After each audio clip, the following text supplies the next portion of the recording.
Olá, família do Grupo Os Mensageiros, saudade de todos, viu? Primeiro, nós queríamos agradecer aqui o carinho do convite para que pudéssemos aqui compartilhar com vocês essa pílula, esse grãozinho de mostarda, né? Que seria alguns minutinhos em torno do Evangelho num tema específico. Muito nos alegrou o convite porque era para falar um pouquinho sobre as bem-aventuranças de Jesus, né?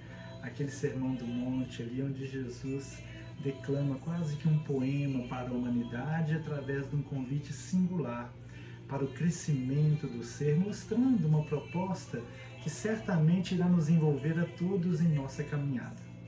É uma passagem muito bonita que se encontra no capítulo 5 do Evangelho de Mateus, embora depois nós vamos desenvolver um textozinho que o pessoal pediu, que é uma referência na mesma passagem em Lucas, tá bom?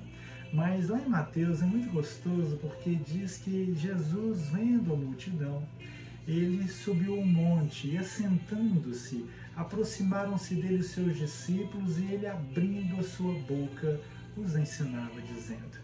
E ele começa a trazer as bem-aventuranças, que para a gente não perder o pique, eu vou lê-los para vocês aqui, mas na realidade eu gostaria de destacar esses primeiros movimentos destas bem-aventuranças.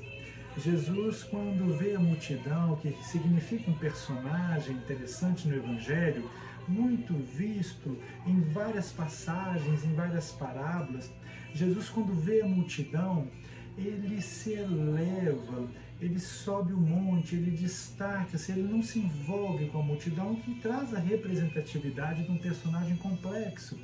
Ali você tem as pessoas, os escribas, os fariseus, os doutores da lei, os coxos, as pessoas necessitadas. E a ideia é que esse personagem tão complexo no Evangelho possa representar em nós aquele elemento a ser vencido. Então Jesus, quando vê a multidão, o que ele faz? Ele sobe o monte, ele se eleva. Se fosse o Toninho vendo a multidão entra no meio dela, porque nós gostamos de nos envolver com as massas. E Jesus, é claro, no Evangelho, quando nos convida, né? Evitai o caminho das gentes, escolha a estrada, aquela estreita, que te leva a uma porta estreita, que te conduz à salvação, e não as portas largas. Então Jesus, vendo a multidão, se eleva, sobe o monte, e assentando-se, aproximam-se dele os seus discípulos, e ele, abrindo a sua boca, os ensinava, dizendo. Se a boca fala do que está cheio o coração, é natural que Jesus, então, colocasse para a humanidade o que ele tivesse de melhor em nível de sentimento para nós. Parece uma redundância no começo, né? Abrindo a boca os ensinava, dizendo. É lógico que se ele vai dizer, ele vai ter que abrir a boca. Mas olha que interessante, a boca fala do que está cheio o coração. Um outro versículo nos esclarece. Então a ideia é que Jesus vai trazer o que ele tem na sua intimidade para toda a humanidade naquele momento. E ele vai começar trazendo uma pérola linda, que bem-aventurados são os pobres de espírito, porque deles é o reino dos céus. Olha que esse verbo está no presente, é o reino dos céus. Bem-aventurados os mansos, porque eles herdariam a terra no futuro. Os que choram, eles serão consolados. Todas as outras bem-aventuranças, elas vão vindo no futuro. E isso tem um propósito que não cabe o estudo aqui agora, porque é mais complexo. Mas nós vamos passar pelas bem-aventuranças e depois nós vamos culminar num ponto aqui interessante. Então, bem-aventurados os pobres de espírito, porque deles é o reino dos céus. Bem-aventurados os que choram, porque eles serão consolados. Bem-aventurados os mansos, porque eles herdarão a terra. Bem-aventurados os que têm fome e sede de justiça, porque eles serão fartos. Bem-aventurados os misericordiosos, porque eles alcançarão misericórdia. Bem-aventurados os limpos de coração, porque eles verão a Deus. Bem-aventurados os pacificadores, porque eles serão chamados filhos de Deus.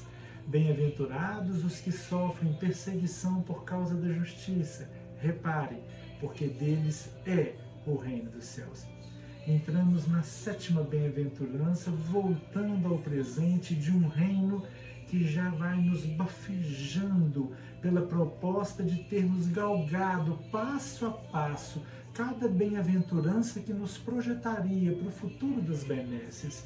Então os que choram serão consolados, os mansos herdarão no futuro, não é? Os que têm misericórdia alcançarão o futuro, misericórdia para si. Aquele que tem fome e sede de justiça serão fartos, todas elas para o futuro. Mas aqui, semelhante à primeira bem-aventurança, o pobre de espírito, porque deles é o reino dos céus, encontraríamos bem-aventurados os que sofrem perseguição por causa da justiça, porque deles é o reino dos céus. Fecha-se um ciclo, fecha-se uma oportunidade, e é sobre isso que eu quero conversar com você na próxima oportunidade agora. Aguardem.